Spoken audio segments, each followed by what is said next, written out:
Bonjour à tout le monde. Je suis la dame qui a fait le témoignage chez Jumanto. Je fais ce témoignage en vidéo, mais je choisis délibérément de cacher mon visage parce que ma famille n'est pas au courant de cela. Personne autour de moi, mis à part une personne à qui je me suis confiée il y a quelques jours de cela. Donc, je vais revenir sur certains éclaircies parce que j'ai vu les commentaires après le post qu'il a eu à faire au, je sais pas trop, c'est au courant de la journée. Mais à l'heure où je le voyais, ça faisait 10 heures de temps qu'il avait posté. J'ai vu les commentaires désobligeants et je veux faire ce témoignage en audio pour essayer d'éclaircir certaines choses. Déjà, avant de commencer mon témoignage, je vais dire ceci. C'est l'être humain, en fait, qui pousse la victime à ne pas porter plainte. Parce qu'on s'arrange à toujours victimiser la victime. Et on sait déjà, pour nous qui avons vécu ce genre de choses, on sait déjà que lorsqu'on va aller porter plainte, les premières questions seront: pourquoi tu es allé? Qui t'a demandé de partir? C'est parce que tu voulais. C'est ceci, c'est cela, c'est toi-même qui as cherché. C'est ce genre de choses qu'on évite. Et le regard de l'autre se nourrit. Ce qui est le plus malheureux, c'est que ce sont généralement les femmes qui ont ce genre de réaction. Et concernant les hommes, sont compatissants. Des années en arrière, quand je prends le recul, je n'aurais pas dû faire certaines erreurs, mais moi, dans mon monde, par rapport à ce que je fais, je me suis toujours fait, la plupart de mes amis, de mes relations, se sont toujours fait au hasard. Ça veut dire, je peux m'asseoir quelque part, je sympathise avec quelqu'un et on devient des amis. Ma meilleure amie aujourd'hui, si je vous le dis, on s'est connus dans un bar. Je suis sûre que si elle écoute cet audio, elle saura que c'est elle, elle saura que c'est moi en fait. On s'est connus dans un bar, ensemble, au quartier Sam. J'étais assise avec mon copain à l'époque et elle aussi. Et puis on était 6 côte à côte, on a commencé à sympathiser. On s'est changé de numéro, nous sommes devenus. Aujourd'hui, elle est ma meilleure amie depuis plus de 10 ans. Donc c'est un peu ça la vie. Pour moi, je prends tout le monde comme moi. Donc, je fais la rencontre de Junior. J'allais au Carrefour Bastos en fait. Je voulais la pizza. Je voulais manger la pizza. Il y a un endroit, après, j'oublie le nom, entre, comment on appelle ça, il y avait un institut de beauté et la station qui est là, je crois c'est Neptune. Il y a une rue et quelque part derrière là, on fait les pizzas. Je ne sais pas si on fait toujours les pizzas, on faisait les pizzas là-bas. Je voulais dans une pizza. J'ai démarré le véhicule. J'ai garé le véhicule devant le salon de coiffure. J'ai oublié là où il y a un espresso. Il y avait un salon de coiffure à côté là. J'ai garé là. Je suis allée acheter la pizza. Quand je reviens, j'entre dans le véhicule, je veux démarrer. Le véhicule ne démarre plus. J'insiste. Le véhicule ne démarre plus. À ce moment, il y a un véhicule qui garde derrière moi. Moi, je continue d'insister. Quand je me tourne, le monsieur me fait le signe de main. Il me demande s'il y a un problème. Il y a un monsieur qui baisse la vitre en fait. Il me demande s'il y a un problème. Je dis oui, j'arrive pas. J'ai garé le véhicule. J'explique en fait. Et j'arrive pas à démarrer. Je ne sais pas pourquoi. Pourtant, je viens de garer. Le monsieur il y a un monsieur qui descend devant. Il vient. Il regarde. Après, il repart vers le véhicule. Le monsieur dans le véhicule appelle. Il repart vers le véhicule et puis il revient, il me dit: Madame, ouvrez la matière, ouvrez le coffre. ouvrez le coffre. Désolé pour ma voix. Quand il ouvre, pardon, pas le coffre, le capot. Quand j'ouvre le capot, il resserre, il a pris un caillou, il m'a demandé si j'ai, comment on appelle ça, le cric. Je lui ai dit non, il a cherché un caillou. Il a dosé la course de la batterie. Et puis il m'a dit, essayez encore si ça prend. Donc quand j'ai essayé, j'ai démarré, ça a pris. Je lui ai dit merci. Je suis entrée dans le véhicule. Au moment de démarrer, quand je veux engager pour partir, je vois le véhicule est toujours derrière. Quand je regarde dans le rétroviseur, le monsieur qui m'avait aidé me fait du signe de main. Je descends, je me dis que j'ai un autre problème en fait.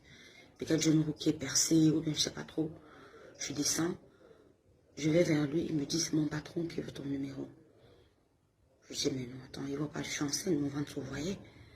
Je suis enceinte de 6 mois. Donc ça c'est en décembre, fin décembre 2016. Le ventre se voyait. C'est là où le monsieur baisse sa vitre, il me dit est-ce que vous savez même que c'est moi qui ai aidé à... C'est moi qui lui ai dit de regarder la course. Donc, rien que pour ma gentillesse, vous me devez votre numéro, machin. Et puis, c'est juste pour sympathiser. En plus, vous êtes une femme enceinte, je ne vois pas trop ce que je vais faire une fois qu'une femme enceinte. Et puis, dans l'avion, on ne sait jamais, on ne rencontre, il me dit cette phrase, on ne rencontre jamais personne au hasard. Ça, c'est ce qu'il me dit. Je dis, ah, ok, pourquoi pas. Il était assez sympa, bizarrement. Il était assez sympa. Je dis, ok, d'accord. Je donne mon numéro. Et puis, moi, je démarre, je pars. Arrivé à la maison, il m'a écrit. En fait, j'ai constaté quand je suis arrivée à la maison qu'il m'avait écrit. Pour se rassurer, en fait, c'était mon numéro. Je lui ai dit, oui, c'est mon numéro, t'inquiète. Je suis à la maison, il était plutôt sympa. Pendant les jours qui suivaient, c'était, il faut bien prendre soin de ta grossesse. Les enfants, vous savez, c'est notre richesse. Il ne faut pas blaguer avec, il ne faut pas boire, il ne faut pas donc, on va dire, le meilleur tonton, si je vais dire ça comme ça, entre guillemets. Il ne faut pas jouer, il faut te concentrer sur tes affaires. Tu es une femme ambitieuse et tout. Et plus tu es enceinte, donc c'est avec l'argent que tu auras travaillé que tu vas prendre soin de tes enfants, etc. Donc moi, je le voyais comme un protecteur. En fait, il avait plutôt un discours protecteur, en fait. Donc, 3 jours après, il me dit... Si tu n'as rien à faire à Yaoundé, comme tu fais dans les affaires et tout, tu fais au fil de nos échanges, en fait, je lui avais fait comprendre que moi, j'ai fait des ventes en ligne et tout. Il me dit, tu peux venir sur ce Douala, tu sais, Yaoundé n'a pas trop d'opportunités comme Douala, je peux te présenter des gens à qui tu peux présenter tes produits, tes articles, et qui pourront être des potentiels clients et qui vont augmenter ton chiffre d'affaires. Je lui dis déjà, je vis une grossesse difficile. Je ne peux pas me permettre de voyager, la route est longue. La route est très longue et je risque d'avoir des complications. Je ne peux pas prendre la route. Il me dit d'accord. Après quelques temps, on échangeait toujours. C'était du genre bonjour, bonsoir, tu vas bien. Des trucs aussi simples, c'était banal. Donc, après environ une semaine, il me fait comprendre que il arrive sur Yaoundé. Je crois que c'était le samedi. Il me dit, il arrive sur Yaoundé. Je dis, d'accord, pas de souci. Le dimanche, donc, quand il est là, il m'appelle, il me dit, est-ce qu'on peut se voir rester dans les coups de 14 h? Je m'apprêtais déjà pour ma réunion. Bon, vous savez, les réunions, en fin d'année, généralement, quand c'est la dernière personne qui bouffe, dans notre réunion, en fait, je ne sais pas si c'est comme ça dans toutes les réunions, on fait les classements directement pour la reprise. Donc, pour le mois de janvier, ceux qui vont commencer à bouffer à partir de janvier. Donc, il fallait faire la reprise, donc le classement de la reprise. Donc, quand on a bouffé, là, nous sommes déjà en janvier. Donc, quand on a, qu'est-ce que je veux dire? Quand on a parlé comme ça, il me dit, je suis à Yaoundé, est-ce qu'on peut se voir? Je lui dis, ouais, désolé. Je dis, non, moi, je suis en train d'aller à la réunion, je ne peux même pas tenter de rater parce que on doit faire les classements. Et chez nous, c'est pas genre, dernière personne arrivée, dernière personne bouffe. Tu es là, on te classe. Même si tu viens d'arriver, tu bouffes le premier temps qu'on t'a classé, il n'y a pas de souci. Donc, je ne peux même pas jouer avec. Il me dit, mais non, ta réunion est où? Je dis, ma réunion est Omnisport. Je dis d'accord. Moi, je suis à Bastos avec des amis. Vient parmi lesquels même quelqu'un qui a beaucoup de connaissances dans le monde féminin qui peut t'aider, peut donner tes contacts et voire même t'aider à avoir des traités avec des grossistes et pourquoi pas voyager toi-même pour aller acheter et avoir un peu plus de bénéfices. Je lui dis, là où je suis même pas véhiculée. Ma voiture, je ne l'ai pas, elle est au garage. Il me dit, d'accord, pas de souci, viens donc à Bastos. Et puis, non, au départ d'abord, il me dit, ok, comme je vais à la réunion, s'il passe par là, il va me faire signe. Donc c'est après qu'il me rappelle la deuxième fois, il me dit, comme tu es à réunion à Bastos, qu'est-ce que je dis, à Omnisport, quand tu vas aller à Bastos, tu vas venir à Bastos, on va aller par là et tout. Je dis d'accord. Donc quand j'arrive à Bastos, je le retrouve à Bastos. Bizarrement, il est seul, il n'avait personne. Il me dit, il m'a attendu. Mais ses amis se sont avancés en Rousseau. Comme la réunion est puis, non, au départ d'abord, il me dit, ok, comme je vais à la réunion, s'il passe par là, il va me faire signe. Donc c'est après qu'il me rappelle la deuxième fois, il me dit, comme tu es à réunion à Bastos, qu'est-ce que je dis, à Omnisport, quand tu vas aller à Bastos, tu vas venir à Bastos, on va aller par là et tout. Je dis d'accord. Donc quand j'arrive à Bastos, je le retrouve à Bastos. Bizarrement, il est seul, il n'avait personne. Il me dit, il m'a attendu. Mais ses amis se sont avancés en Rousseau. Comme la réunion est à Omnisport, que je monte, on voit rapidement ses amis et puis il me redépose à la réunion. Je dis d'accord. La réunion commençait à 16 h par là. Je dis bon, maximum 30 minutes. Il voulait même qu'on prenne un peu. Je dis vraiment, j'ai pas le temps. Ça, c'est maximum 30 minutes, le temps d'échanger et tout. Et puis moi, je pars. Il dit, il n'y a pas de souci. Donc, quand on arrive, en Rousseau, il y a une maison MTN. Je crois que c'est avant, comment on appelle ça? Le Cansonnel. Il y a un Cansonnel là. Il y a une rue qui descend quelque part par là. Je me souviens quand même. C'était quelque part là. On va dans une grande maison là.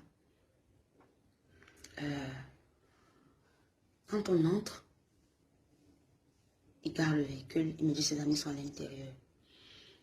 J'entre et il y avait 2 personnes à l'intérieur. Et puis, il a fermé la porte. Et directement, j'ai entendu les chiens qui aboyaient dehors. Je dis, mais non, tiens. Je demande pourquoi est-ce que tu fermes la porte? Il me dit, non, on a relâché les chiens et tout. Les chiens sont affamés. Je dis, mais pourquoi vous relâchez les chiens en journée? Pourtant, tu sais, ils sont affamés. Tu peux les nourrir. Moi, je te laisse dans le sens de la blague. Il a commencé à changer. Son visage gentil, innocent, tout ça, ça a changé. Il est venu, il commence à me toucher. Je dis, mais Junior, qu'est-ce qui se passe? Pourquoi tu me touches et tout? Il me dit, tu la fermes. C'est ce qu'il m'a dit, tu la fermes. Tu es ici chez moi et je fais de toi ce que je veux. Je lui dis, pardon. Il me dit, c'est comme je te dis. Je fais de toi ce que je veux. La première des choses que je lui ai dit, j'ai dit, moi je pensais d'abord au fait que peut-être il voulait me tuer. Je lui ai dit, Junior, s'il te plaît, aie pitié de moi. J'ai des enfants et je suis enceinte. S'il te plaît, aie pitié de moi. Il me dit, t'inquiète, je vais rien te faire de mal. J'ai juste envie de m'amuser avec toi. Je lui dis, mais t'amuser comment? Qu'est-ce que tu veux? Il vient, il me touche encore à la poitrine quand je l'ai repoussé. Il m'a giflé 2 fois. Donc, j'ai de gifles que vous voyez dans les films là, on te gifle, après il y a le revers. Il m'a giflé. Avec le revers, il est revenu sur la deuxième joue. Je suis directement tombée sur le canapé derrière moi. J'ai commencé à pleurer. Il est venu, il a enlevé son arme, il a posé sur la table. Quand il a posé l'arme sur la table, mon sang s'est glacé.